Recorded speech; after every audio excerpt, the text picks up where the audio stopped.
So my name is Diogo Costa Amarante. I'm from Portugal and I'm the writer-director of As Rosas Brancas. And As Rosas Brancas, it's a short film about a family dealing with the resemblance of the mother that is dead on the physical resemblances or similarities of the only person in the family that is going to look like her, the son.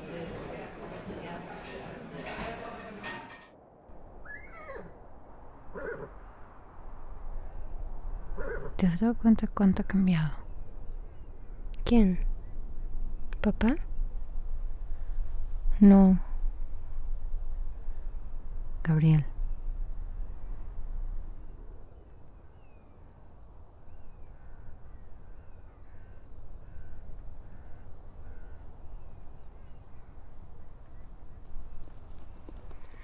No. Well, I mean, with the brother in there, I had the feeling that was sort of challenging gender roles, definitely, yeah, for sure, yeah. And therefore I can understand why it was in there. But there were also some parts about that I did not understand. For example, well, there's this one scene where the one sister says, "Yeah, he changed, and he's trying to impress father with his change." And I have to admit, I did not really get that. Why was he trying to impress the father with his change? So the basic idea of the film is that he's the only one, I don't know if you understood that looks like the dead mother. So because of that, he's the one responsible to sparkle like the memories around everybody. Because there are moments that you see intricate between him and the mother, and he's the only one that's like blonde, has the same eyes as the mother. The other two girls look like the father. So that's what surrounds. Okay. Yeah. But so there was a scene in there where the mother is to be seen, because I always thought it was always the brother. No. Ah, okay. There is a woman there. Oh, I have to admit, I didn't see that. I always thought it was it's the a brother. high cloud. Yeah, but then they must look very similar to each other. Okay. That's So I don't know if you remember in the part of the ceremony when they're outside. Yeah. So there's a moment that you see like a kid embracing a woman. Yeah. Do you remember that? Yeah, I remember the scene. But So and then they're like intricate between her face and his. okay. And then you understand he's like the one. Okay. No, I don't. Maybe it's not clear. Well. Interesting. And yeah, well, that was something I didn't understand. The other thing I didn't really understand was the whole ceremony itself. What was that about? I mean, you had the white roses, and then that is where the movie got the title from. But So it came actually from an idea that after I cut out a little bit out of the film because it was not like working totally, which is there's something called crossing the bridge, which is sort of like a therapy that's done normally for couples that don't talk. That is about confronting people and make them like talk and repeat what each one is saying so that they can like improve the level of communication. So based on this thing that I've been watching people doing, I wanted to apply the same as the father trying to reconnect all the children that is somehow like falling apart after the death of the mother. So but I took out of the content, all these contexts out and just leave the sensation of it. So it's like a ritual, the idea of like reconnecting with something. But the falling apart of the family, I rather had the feeling that the sisters stay together. That it's rather the rest of the family that's falling apart, but the sisters have a very close relationship, don't they? Yeah, when I say falling apart, maybe it's not the right word. So what happens is, so if everybody's somehow seeing the mother in him because he's like growing to look like her, you have one of the sisters that somehow wants him to be with the father because it would be like the image of the mother and the father together again. The other sister, because she noticed the father, it's looking at the brother and somehow feeling the mother. She has the Electra complex, you know, when you fall in love with your father and you become jealous of your mother. Which you see in the pool. It's in the pool, exactly. And him himself, it's just, you know, a kid that's growing with the reference of the mother and wants to be a dancer as the mother and has to be somehow the object of all these things that are happening emotionally to the other people around him. So that's the idea. So you have a huge psychological it's thing in there, structure in there. Yeah, it's very like inner, but I tried not to bring it like in, you know, very like classical narrative terms instead of like, you know, explaining all this, just like starting from this idea, this like, you know, inner journey of them try to like do a portrait of a family living these situations. Yeah, I mean, at the same time, the pictures I would call rather suggestive, but not really telling what is going on. It's a lot of symbols in there, and you have to try to understand what it is, but it's not like attacking you when you watch it. I want it to be like a feeling, you know, like my main objective there was never like, you know, telling, because I think it would be like a feature to tell like this kind of story. So it's about the feeling that's going on in this particular family. The feeling and a scene I also found very interesting was when the father goes and sees the singer who can sort of predict the future in a way, and you do not really get to know what kind of past they have together and what happened before. And yeah, I found this scene very, very symbolic, very intense. For me, do you know like the idea like on a tale when there's like the oracle, like somebody that can predict the future, but she can't actually say nothing about the future, and that's the future. And actually a little bit about what the film is about is like they searching for something but they can't, so they have to deal with all the situation that's happening, but you know they can't find an answer. So yeah, this for me the symbol would be like the oracle. She had an answer before, right? I mean, they met before, and then she told him what is going to happen. Yeah, the idea is that he asks her, like, you know, in the past you predicted something very horrible that happened, which is the death of the wife. So what's going to happen now? But she has no answer. Okay. Well, and something that is very, very present in the movie is also that you cut in those scenes of people dancing in a completely different environment. And well, the first thing I noticed, I think it was a speech of Martin Luther King in the beginning, wasn't it? Why did you put that in there?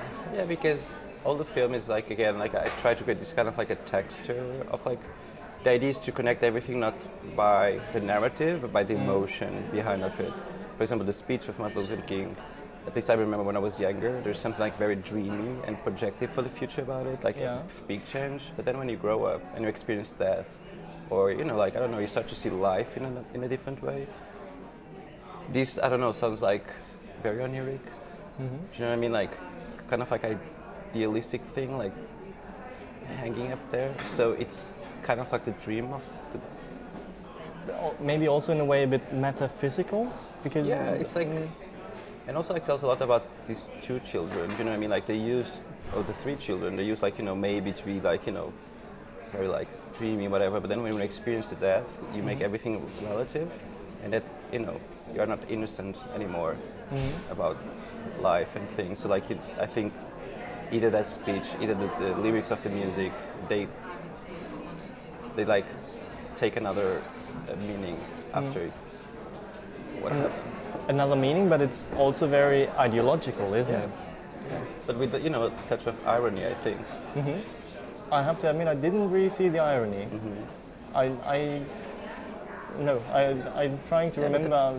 That's okay, because again, like I don't think at all this film was made to make you like, you know, drive you to a specific point or give you a specific moral, a specific point of view. It's kind of like a cubist portrait. So you just like grab again, like, you know, an image, an emotion, a situation, and you explore it in different ways, and then, you know, again, I hope you communicate a feeling, and then you yourself try to experience it. Yeah, I would also say you definitely communicate an atmosphere of the movie. Also, especially in those nighttime scenes when the boy is dancing, where I also saw the connection between him dancing and the scenes of the dancers in the streets, and there was something very visual as well, because everything is very dark around him and he's sort of like the light in the night. And that is also the scene where he's mistaken for the mother by the father, I think, and the sister. The father by the sister. Yeah. So that's, you know, the core of the film. Where I was, you know. And it goes back again a little bit, but this is, I think it's like an abstract speech that I think, it can be interesting to be, you know, talk about it. But again, like I think the film, it's not like saying exactly this is this. It's just like things that I brought in because they really like, you know, interest me and like move me. And again, I try to create an experience, you know, an entity that will like live by itself, and then you are free to look at it in which angle you want, and then you like, you know. Yeah. But how did you, in general, get the idea for this movie? Where did you take the ideas from? It started from, again, like this basic idea that I wanted a family to see in a boy the resemblance of the mother and what would be the consequences of that without exploring this into a feature and go into detail of the narrative. So starting from that, for example, I also tried to be like very free in the construction of the film. When I was scouting for where we shot in the mountain, a bird hit the window. So I immediately integrate that into the story as if it was kind of a sign. Yeah. So I recorded there the bird when I was scouting, and then I integrated that on the story. The same with the singer. The singer, she actually lives and plays on the first floor where I live. So each time when I go home, sometimes we'd be like performing, and as you come from the street, you look inside, and those lights that they have would like be on her face, and when she look at me and she say hi, and there was something like, I don't know, for me, like she looked for me like an oracle or something like weird that could like, bit out of like the world. witchy-ish or something. So like each scene again like was a combination of the dancers. I also found them on the street. They were actually rehearsing for something for Halloween, and the theme was like the end of the world. So when I saw them as well, oh, that's so interesting, and then I started talking about it, and I understood that what they were doing somehow was connected with the theme of my film. So I brought it in and connected with the dancing of the boy that wants to get the role of the mother. So like, there's a lot of like different elements and inspirations that came inside the film.